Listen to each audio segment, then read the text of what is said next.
تبلیغی جماعت پر اعتراضات اور جوابات۔ تبلیغی جماعت پر اعتراض کرنے والے کہتے ہیں کہ یہ لوگ مسجد میں اعلان کرتے ہیں، اسی طرح مسجد میں قیام کرتے ہیں، سوتے ہیں، کھانا کھاتے ہیں، اسباب کی بالکل نفی کرتے ہیں، گھر بار کی پرواہ نہیں کرتے، سب چھوڑ کر صرف توکل پہ چل رہے ہوتے ہیں، اور قرآن اور مستند احادیث چھوڑ کر فضائل اعمال پڑھتے ہیں جس میں متعدد ضعیف روایات ہیں، اور جو روایات اللہ کے راستے یعنی جہاد سے متعلق ہیں ان کو تبلیغی جماعت پر منطبق کرتے ہیں۔ براہ کرم ان اشکالات کا جواب دیجئے۔ معاذ صاحب کراچی سے۔ معاذ صاحب نے بہت سارے سوال کیے ہیں۔ پہلا سوال یہ کہ یہ لوگ مسجد میں قیام کرتے ہیں، مسجد میں سوتے ہیں، تو بھائی مسجد میں قیام کرنا بھی جائز ہے، مسجد میں سونا بھی جائز ہے۔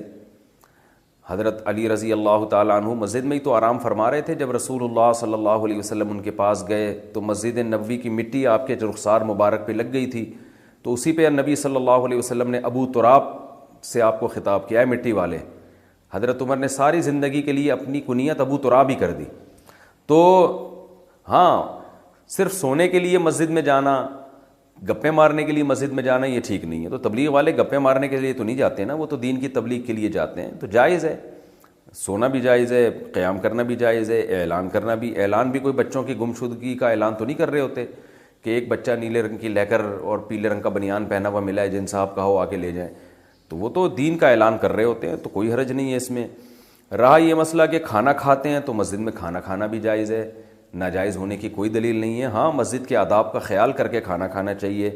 اعتکاف والے نہیں کیا کھانا کھاتے مسجد میں، اسباب کی بالکل نفی کرتے ہیں وہ۔ اچھا، یہ کہتے ہیں اسباب کی نفی کرتے ہیں، یعنی اللہ سے ہوتا ہے، اللہ کے علاوہ سے نہیں ہوتا۔ تو یاد رکھیں، تبلیغ والے جب یہ کہتے ہیں نا اللہ کے علاوہ سے نہیں ہوتا، تو اس کا مطلب یہ ہوتا ہے کہ اصل کرنے والا اللہ ہے۔ وہ یہ نہیں کہتے کہ اسباب اختیار نہ کرو، اسباب اختیار تو کرتے ہیں، تبلیغ والے بھی تو اسباب اختیار کرتے ہیں۔ رائے میں ڈاکٹر بھی بیٹھے ہوئے ہوتے ہیں، کوئی بیمار ہو جائے گا تو ڈاکٹر اس کا علاج کریں گے، سیکیورٹی کا انتظام بھی ہوتا ہے، پانی کا ٹینک بھی ہوتا ہے۔ اگر وہ اسباب کی بالکل نفی کر رہے ہوتے تو وہ کہتے کہ نہ ہمیں پانی کی ضرورت، نہ واش روم کی ضرورت، بیت الخلاء بھی اللہ کرا دے گا، اور جناب وضو بھی اللہ کرا دے گا، پانی کی ضرورت نہیں ہے۔ اور باہر جو ہوٹل بنے ہوتے ہیں کھانے کے، ان کو بھی اڑا دیتے کہ چلو یہاں سے جاؤ، یہ سارے لوگ اللہ سے مانگیں گے، آسمان سے دسترخوان اترے گا۔ تو ہر چیز کا ایک مطلب ہوتا ہے۔ تبلیغ والے جب یہ کہتے ہیں کہ اللہ سے ہوتا ہے، اللہ کے علاوہ سے نہیں ہوتا، اس کا مطلب یہ ہے کہ اللہ کے علاوہ سے جو ہوتا ہوا نظر آ رہا ہے، اس میں بھی کرنے والی ذات اللہ کی ہے۔ تو اس لیے اصل نظر اللہ پہ رکھو، اسباب اختیار کرو، مگر دل میں یہ عقیدہ رکھو کہ ان اسباب میں جان اللہ ڈالے گا، اللہ نہیں چاہے گا تو پوری دنیا کے بھی اسباب اختیار کر لیں، کچھ نہیں ہوگا۔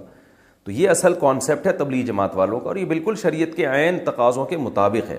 ہاں، کوئی عامی آدمی جس کو علم نہ ہو، وہ اسباب کی بالکل یہ نفی کر دے اور وہ کہے کہ دکان چلانی نہیں ہے، بس اللہ رزق دے گا، تو پھر تبلیغ کے اکابر اس سے بری و ذمہ ہیں، وہ اس کا اپنا مسئلہ ہوگا، اپنا ذاتی وہ ہوگا۔ وہ تبلیغ والے جو علماء ہیں وہ ایسی باتیں نہیں کرتے، یا ان کا یہ کانسیپٹ نہیں ہے۔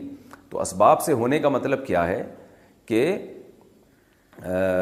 یعنی اسباب سے نہ ہونے کا مطلب یہی ہے کہ جیسے وہ ایک مثال بھی دیتے ہیں نا کہ آگ کا کام ہے جلانا، لیکن ابراہیم علیہ السلام کو آگ میں ڈالا گیا تو آگ نے نہیں جلایا، اس سے پتہ چلتا ہے جلاتا اصل تو اللہ ہے۔ اب اس سے تبلیغ والے کبھی یہ ترغیب نہیں دیتے کہ آپ بھی آگوں میں چھلانگ لگایا کرو، یا چولہا گھر میں جل رہا ہو تو چائے کا برتن رکھنے کے بجائے دودھ اور پتی کھا کے خود اس چولہے پہ بیٹھ جایا کرو تو اللہ اپنی مرضی سے تمہیں بچا لے گا۔ تو کبھی بھی نہیں ایسا کہتے بھائی آگ سے دور بھاگو۔ تو اس کو سمجھنا چاہیے کہ وہ کیا وہ ذہن بناتے ہیں کہ اللہ پہ اعتماد کرو، اللہ پہ توکل کرو، اسباب اختیار کرو، مگر نظر کس پہ رکھو؟ اللہ پہ۔ یہ مقصد ہوتا ہے اس کا۔ اور یہ جو آپ نے بات کی ہے کہ جی وہ یہ کہتے ہیں گھر کی بار کی پرواہ نہیں کرتے، یہ بھی غلط ہے۔ کہتے ہیں سب چھوڑ کر صرف توکل پہ چل رہے ہوتے ہیں۔ کچھ لوگ ایسا کرتے ہیں، بالکل کرتے ہیں، میں نے بھی دیکھا ہے۔ بیوی بچوں کی تربیت کی بھی فکر نہیں ہوتی، ان کے بزنس کی بھی، کاروبار کی بھی، کھلانے کی بھی فکر نہیں ہوتی۔ چلے کے لیے نکل گئے، 4 مہینے کے لیے نکل گئے، پیچھے بیوی بچے دھکے کھاتے پھر رہے ہیں، کھانے کو نہیں ہے۔ یقیناً کچھ لوگ ایسا کرتے ہیں، مگر یہ کچھ لوگ تبلیغ کے اکابر کی اجازت سے نہیں کر رہے ہوتے۔ میرا خود تجربہ ہے، کراچی اجتماع میں ایک شخص آیا، یونیورسٹی میں پڑھ رہا تھا، بزرگوں کے پاس گیا کہ میں وقت لگانا چاہتا ہوں، 4 مہینے کے لیے جانا چاہتا ہوں، میں خود اس کا گواہ ہوں۔ ان کو مشورہ دیا تبلیغ کے اکابر نے کہ پہلے آپ اپنی تعلیم یا امتحان مکمل کر لیں، کیونکہ یہ آپ کا ورنہ ادھورا رہ جائے گا، اسے جیسے ہی کمپلیٹ کریں پھر آپ 4 مہینے کے لیے نکل جائیں۔ بعض دفعہ تو رائیونڈ سے واپس کیا جاتا ہے، پھر یہ بھی پوچھا جاتا ہے کہ وہ اگر بتائے نا کہ میرے گھر میں کوئی کھانے کا ذریعہ نہیں ہے، آمدن کا ذریعہ نہیں، بس میں اللہ توکل نکل رہا ہوں، تبلیغی اکابر کبھی بھی اس کو نہیں جانے دیتے۔ تو اگر کوئی جا رہا ہے تو وہ خود سے کر رہا ہے یہ کام، آپ اس کو تبلیغ کے کھاتے میں نہیں ڈال سکتے۔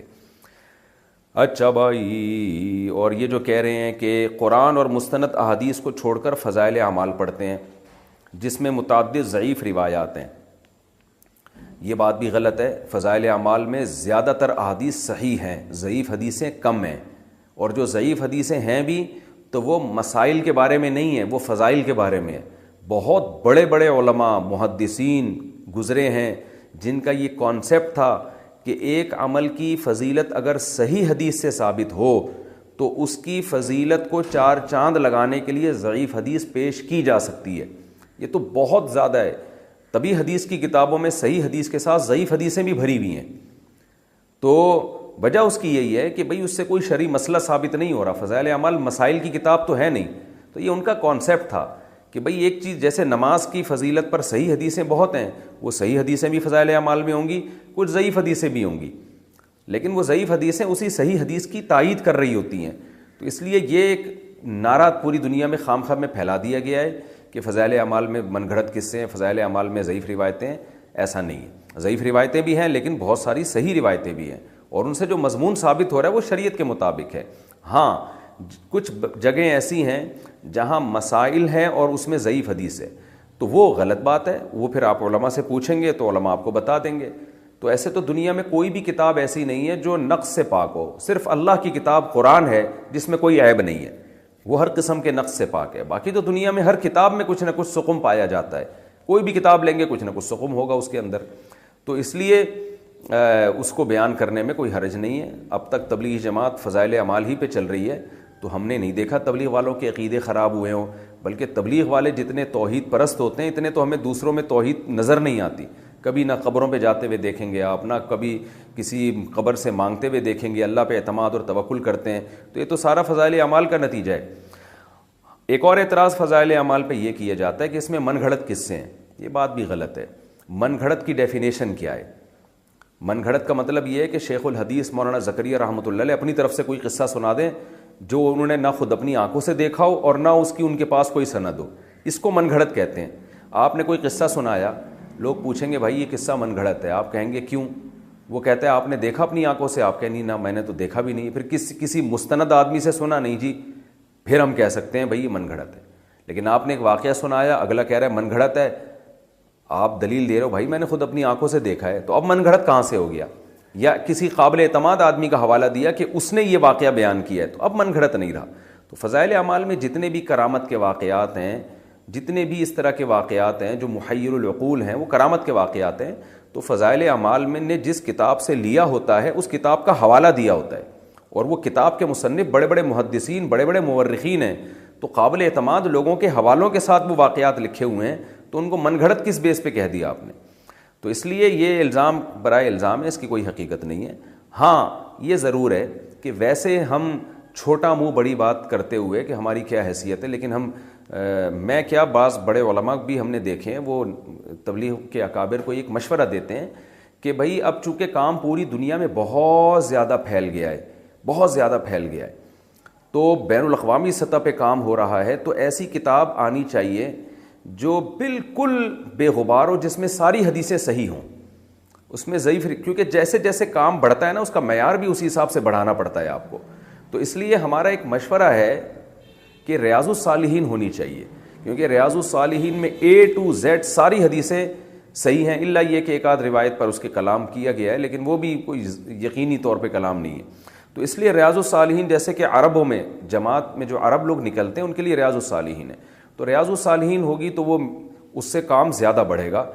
یہ ایک مشورہ ہم بھی دیتے ہیں، لیکن ہماری کوئی ایسی اوقات نہیں، ہمیں تو یہ مشورہ دیتے ہوئے بھی شرم آتی ہے، لیکن بعض بڑے علماء بھی یہ کہتے ہیں۔ مولانا ابو الحسن علی ندوی رحمہ اللہ تعالیٰ نے تبلیغ جماعت میں ریاض الصالحین شروع کروائی تھی عربوں میں، تبھی عربوں میں کام اتنا پھیلا ہے، تو اگر یہاں بھی ریاض الصالحین شروع ہو جائے تو یہ زیادہ اچھا ہوگا۔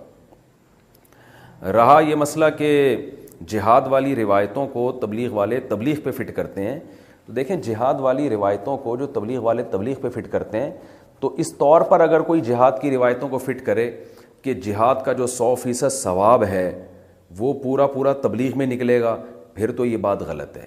لیکن اگر کوئی اس طور پر منطبق کرتا ہے کہ جہاد میں اور تبلیغ میں قدر مشترک کیا ہے کہ مجاہد بھی اپنا گھر بار چھوڑ کر اللہ کے دین کی مدد کے لیے نکلتا ہے، اور جو تبلیغ میں نکلے یا دینی مدرسے میں علم حاصل کرنے کے لیے نکلے وہ بھی اللہ کے راستے میں ہوتا ہے، تو ایک نیک شگون کے طور پر یہ فضیلت لی جائے کہ بھئی دونوں کا مقصد تبلیغ ہے، تو جہاد کی کچھ آیتیں ایسی ہیں جو تبلیغ پہ فٹ ہوتی ہیں۔ جیسے قرآن میں آتا ہے ان تنصروا اللہ ینصرکم، اگر تم اللہ کی مدد کرو گے اللہ تمہاری مدد کرے گا، تو یہاں کیا مطلب ہے؟ اگر تم اللہ کے دین کی مدد کرو گے، تو جیسے مجاہد اللہ کے دین کی مدد کرتا ہے، اب یہ آیت اصل میں ہے تو جہاد کے بارے میں، لیکن اس میں اللہ نے جہاد کا لفظ استعمال نہیں کیا، بلکہ اللہ نے یہ کہا ہے کہ اگر تم اللہ کے دین کی مدد کرو گے تو بھی اللہ بھی تمہاری مدد کرے گا۔ تو اس میں علماء بھی داخل ہیں، اس میں تبلیغ والے بھی داخل ہیں، اس میں مجاہد بھی داخل ہے، سب سے پہلے تو مجاہدین داخل ہیں اس میں۔ تو تبلیغ والے اس طرح کی آیتوں کو اگر تبلیغ پہ فٹ کرتے ہیں تو یہ بالکل جائز ہے۔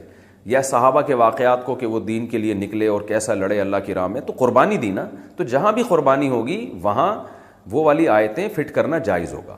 البتہ کچھ آیتیں ایسی ہیں جو اسپیسیفک شہادت کے فضائل پر وارد ہوئی ہیں، آیتیں یا حدیثیں، یا کچھ آیتیں اور حدیثیں ایسی ہیں جو زخمی ہونے پر یا پہرا دینے پر ہیں، کہ جو فرنٹ لائن پر جو پہرا دے گا مجاہد، لعلہ اللہ یرجع الی اہلہ، اسے یقین نہیں ہے کہ اب واپس گھر لوٹ بھی سکتا ہے، تو اس طرح کی آیتیں جن میں شہادت کی فضیلت ہو یا اللہ کے راہ میں زخمی ہونے کی فضیلت ہو یا فرنٹ لائن پر لڑنے کی فضیلت ہو، وہ فضیلتیں بہرحال تبلیغ پہ فٹ نہیں کی جا سکتی۔ تو اگر کوئی تبلیغ والے ان قرآنی آیات کو تبلیغ پہ فٹ کرتے ہیں تو وہ غلط کرتے ہیں، یہ ان کا انفرادی عمل ہے۔ اور ویسے بھی دیکھیں جب اتنے بڑے پیمانے پر کوئی کام ہوتا ہے تو کچھ نہ کچھ مسٹیک اور فالٹ اس میں پیدا ہو سکتے ہیں۔ یہ ممکن نہیں ہے کہ آپ اتنے بین الاقوامی سطح پہ اتنا بڑا خیر کا کام کر رہے ہوں اور اس میں ذرا بھی کوئی فالٹ نہ